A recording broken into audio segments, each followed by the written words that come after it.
Lockdown is making us think more about the little things. We're learning to appreciate the slower pace, or most of us are.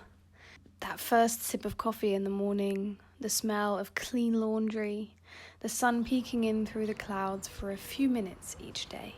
If there's one thing I've learned to appreciate, it's the space I live in. I live with my cousin in a 2-room apartment in the south of Berlin. It's quiet here. Over the last year, I've changed my bedroom around so many times.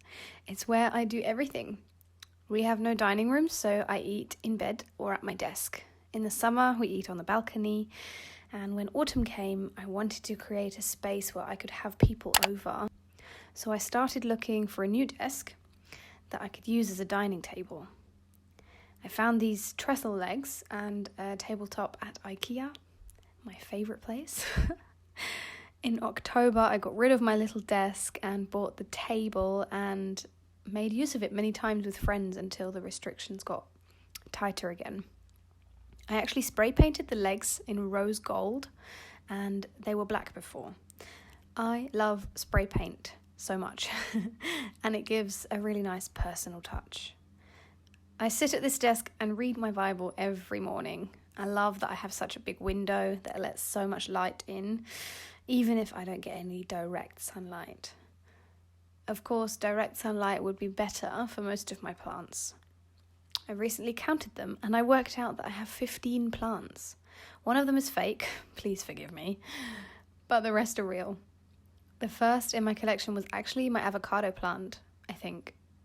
I propagated an avocado seed in the early summer by putting it in a dark room in a piece of wet kitchen towel, and about 6 weeks later I had a sprouting root.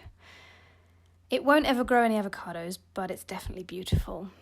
I'm seeing new buds sprouting out the top. Yay! I made a few trips to IKEA in the last year, actually quite a lot. I bought so many plants and now I have the problem that I want more and I definitely find myself running out of space. The great thing about having plants during a time like this is that you have the feeling that you're needed. Something needs your attention. You are the reason that this plant is growing deeper roots. If we neglect caring for plants, they die. So this is definitely something that I really find joy in doing. I also talk to them like they're my children. I can't be the only one who does that. There are so many little details about my room that I love. I did some serious sorting out and I threw away so many little and large things that I just didn't need. I used to have floating shelves and I realised that they weren't really doing much except holding small decorative items. I heard recently that the key to keeping a place clutter-free is to not have items lying around that are smaller than your fist. I had a huge collection of glasses and jars that I thought I might need one day, but in the end they just collected dust. Now I only have 2 candlesticks and they are more than enough. I also had so many pictures hanging on the wall. The wall was such a mess. After I painted, I didn't want to have so many holes again. So that resulted in me putting a lot of the frames away and photos back into albums. I hung up the ones that were most important to me. And I hung up 2 paintings and 1 poster. That's enough. The room finally feels more breathable after I did this. There was also so much clutter on my set of drawers, and they were solely used to put things on that I didn't really know where they should go. Plus the bottom drawer had my art supplies in, and that didn't work at all. That was the next big thing on my list. The art corner. I knew I needed somewhere where I can easily access all my art supplies in one place. Now that I'm finally making more art, I wanted to see my supplies, and since having them on display, I've had inspiration to do art daily. Now I just need to make time to do it. This pegboard from IKEA, of course, was an amazing buy. I would definitely buy more hooks so I can hang more paint and other things. And I spray painted tin cans as paintbrush and pen holders, which is a super easy, super fun DIY. These carts are great too because I can see what I'm looking for and I can move them to the place where I need them.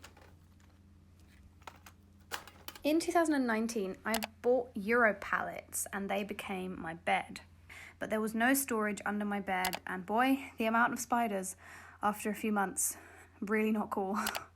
Then I decided to remove 2 of the 4 pallets because they took up too much space around the outside of the bed. My mattress was precariously balancing on them, and I definitely did not do my back any favours.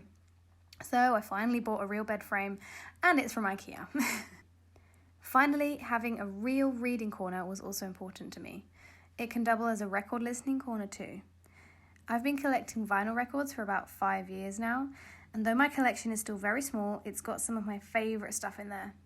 This chair belonged to a friend and she no longer needed it, and it was the last thing I did in this room, and it's the perfect finishing touch.